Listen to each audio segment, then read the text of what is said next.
du Mali, de la Guinée, Monsieur le secrétaire général de l'Union interparlementaire, Excellence, Monsieur le Premier ministre, chef du gouvernement de la République du Togo,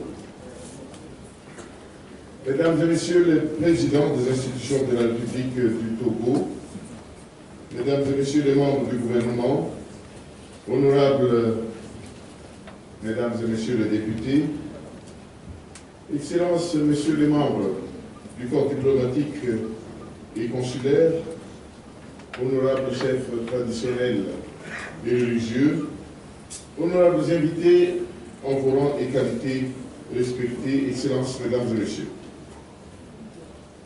Son Excellence, le très honorable Dama Dramani, notre cher frère, nous avions évoqué l'idée de rapprocher nos deux peuples par le biais de nos institutions.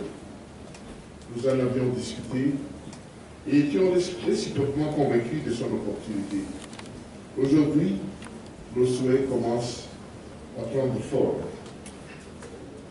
Au nom de l'Assemblée nationale de Madagascar, de tous ses membres, permettez-moi de vous adresser, honorable membre de l'Assemblée nationale de la République du Togo, et à travers vous, à tout le peuple togolais, les salutations fraternelles et amicales de vos homologues malgaches.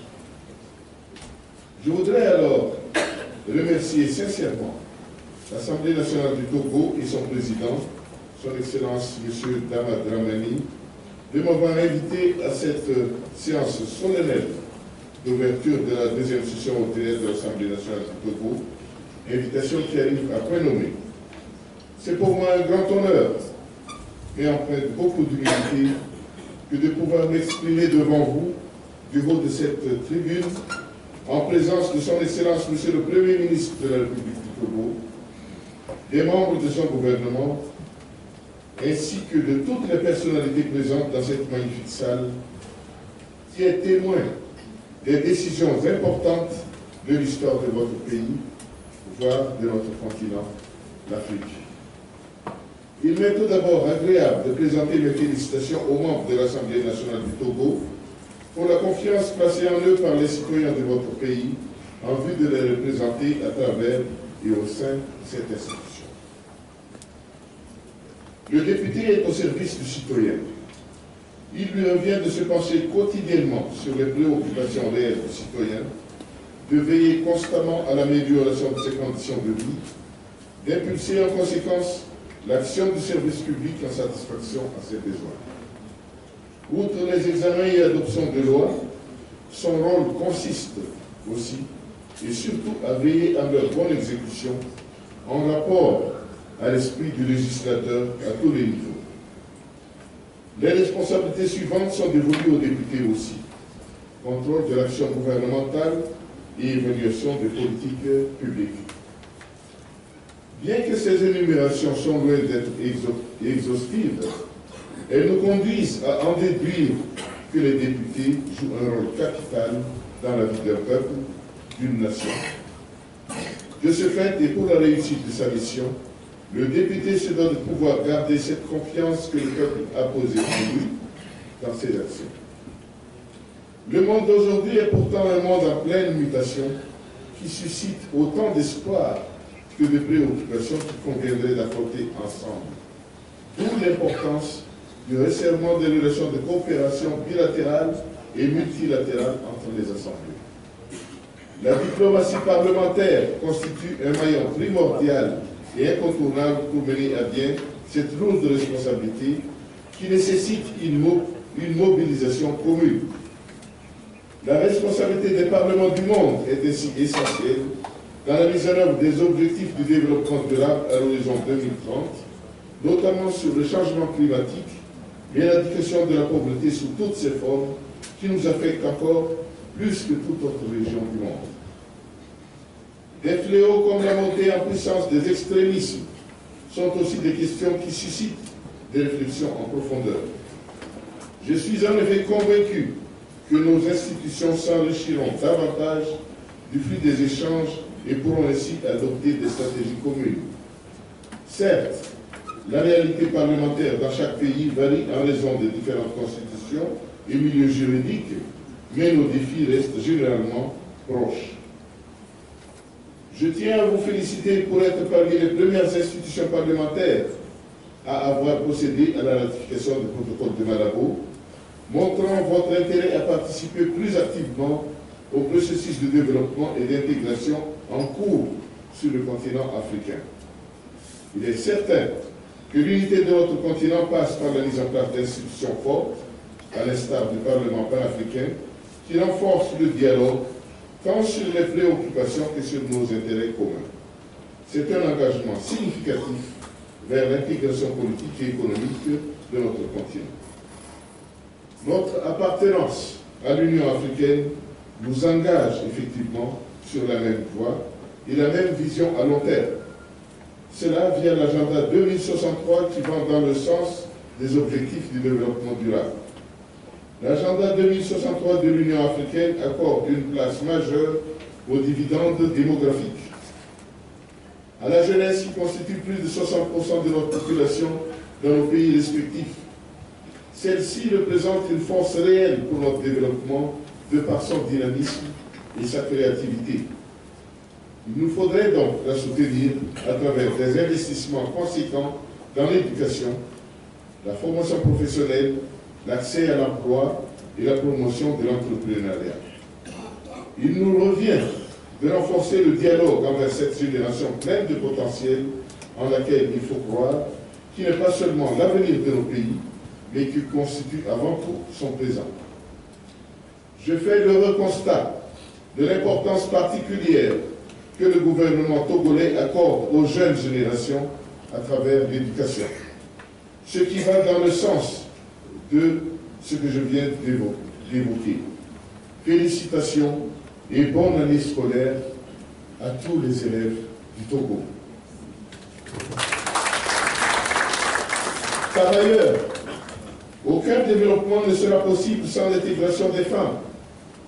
Dans nos pays, les femmes restent en effet sous-représentées aussi bien comme électrices que dans les fonctions dirigeantes, au sein des assemblées élues, dans l'administration publique, dans le secteur privé ou dans le monde universitaire. Et ceci, malgré leurs compétences maintes fois démontrées en tant que leaders et agents du changement, en dépit de leur droit de participer en toute égalité à la gouvernance démocratique. Il s'agit là d'un combat commun pour une société plus inclusive, où chacun serait entendu et contribuerait au développement. De même, les voies et moyens en faveur de leur autonomisation feront l'objet de l'examen approfondi pour être concrétisés et permettant ainsi à nos femmes de devenir des actrices à part entière dans le développement de nos familles, de nos pays respectifs. L'intégration des jeunes et des femmes est donc une condition essentielle afin d'atteindre les objectifs du développement durable pour lesquels nos pays se sont engagés. Elle nous permettra alors de tirer profit de ce dividende démographique. Chacun de nos pays s'active respectivement au niveau de la CEDEAO et de la SADC, ainsi que d'autres organisations régionales et sous-régionales. Les points qui nous unissent sont si forts et très importants par rapport à ce qui pourrait nous distancier. Madagascar et le Togo ont vécu sensiblement la même histoire, notamment dans leur quête constante d'une démocratie juste et de l'état de droit. Partant de ce constat, quelle plus belle preuve de l'affaiblissement de nos liens que la mise en place d'un groupe d'amitié parlementaire.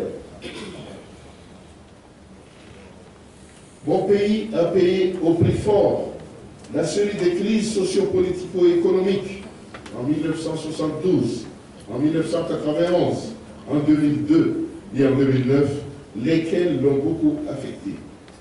À chaque fois, il est préconisé de faire valoir un meilleur dialogue à tous les niveaux, particulièrement à l'Assemblée nationale, où la priorité est maintenant de dépasser les clivages politiques pour privilégier l'intérêt suprême de la nation.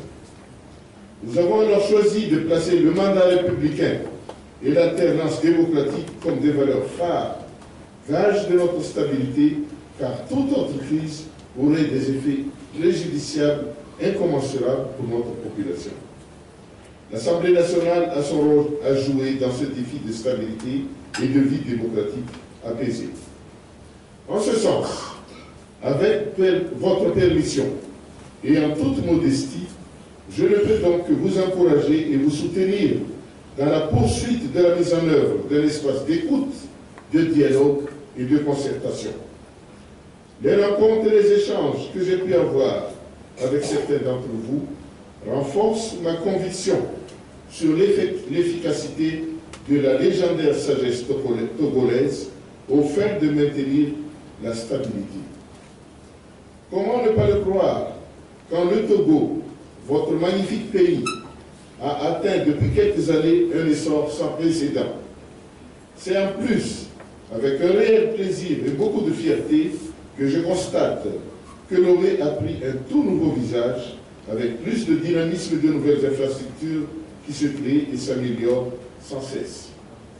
C'est donc un rebond réel qui est en cours et qui ne saurait être interrompu dans son élan. Vos efforts ainsi que vos réalisations sont salués de partout et suscitent le soutien et l'admiration de partout aussi. Cette émergence est à préserver à tout prix face au spectre de l'instabilité qui ne devra en aucun cas triompher. Voilà pourquoi je suis confiant dans votre capacité, notamment celle de votre Assemblée nationale, à favoriser l'apaisement. Permettez-moi de saluer au passage la brillante élection de son Excellence le Président Faure Gnassingbé à la tête de la CEDEAO lors du 51e sommet ordinaire de la conférence des chefs d'État et de gouvernement à Monrovia. Une élection lourde de signification. Avant de terminer mon propos, je voudrais réitérer ma gratitude au président Dama Dramani, au bureau de votre Assemblée nationale, pour l'aimable et fraternelle invitation et de toutes les attentions dont ma délégation a fait l'objet depuis notre arrivée dans cette magnifique ville de Lomé.